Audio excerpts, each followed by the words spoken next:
Abanyeshuri baza biteguye ibazwa mu gitondo nk'uko mwarimu yari yabibateguje. Mu gitondo abana barazinduka bakora etude, baza gusubira mu byo bize, bibukiranya, basobanurirana. Mwarimu ubwo nawe abarinjiye ababaza niba biteguye kubazwa nk'uko bari babisezeranye. Mwarimu yandika ibibazo 3 ku kibaho, arangije ati murahitamo ibibazo 2, nibyo murasubiza, gusa ikibazo cya nyuma buri wese agomba kugisubiza.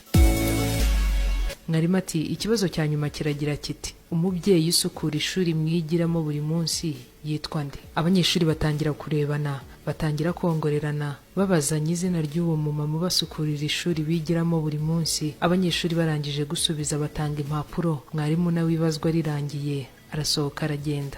Umwe muri ba banyeshuri ati se buriya kiriya kibazo cya nyuma mwarimu azagikosora? Abandi bati muri chapitre yatubwiye ngo twigeho nta zina ry'umuntu usukura ishuri ririmo, ntaryo yatwigishije, buriya kiriya kibazo ntago azagikosora, nanagikosora kandi azagiha amanota make.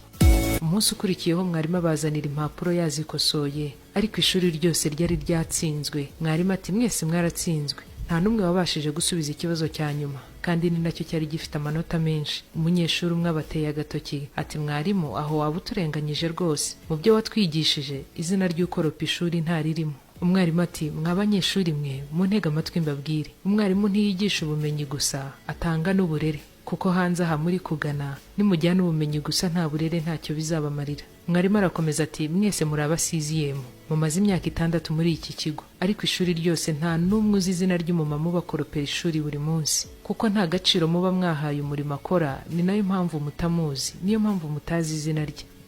Mwarimu arakomeza ati muzi amazina y'abakinnyi bakomeye, muzi amazina y'abahanzi bakomeye ku isi, muzi indwanyi zagiye zandika amateka akomeye ku isi yose, ariko umubyeyi muhura buri munsi utoragura ibipapuro muba mwanyanyagije aho mubonye, utondeka intebe mwicaraho, ukoropa ibyondo n'ivumbi muba mwasize mu ishuri, ubahanagurira intebe, nta n'umwe uzi izina rye. Mwarimu ati usibye kuba binatangaje biranababaje, bana banjye munyumve, yaba ukomeye n'uworoheje, buri wese akeneye guhabwa agaciro. Kuva ubwo abanyeshuri iryo somo ntibigeze baryibagirwa.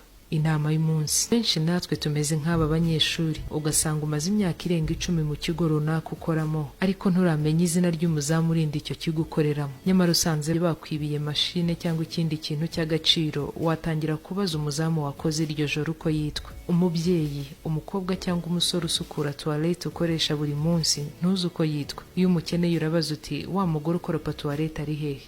Kuki twihutira kumenya abahandi mu bindi bihugu bya kure bitanatworohera kubageraho, nyamara abo tubana duhura umunsi ku munsi banafite icyo batumariye gikomeye tutabazi, tutazi amazina yabo. Kumenya izina ry'umuntu nk'uwo basukurira ubwiherero, ubacungira umutekano cyangwa ubazanira icyayi mu gitondo, ko nta mafaranga bisaba, kuki nabo tutabubaha ngo tubahe icyubahiro tubagomba? Mu gitondo numunyuraho umusuhuze mu izina rye uti kanaka waramutse, aho kubaza ngo wa mugore ukora iki n'iki ari hehe.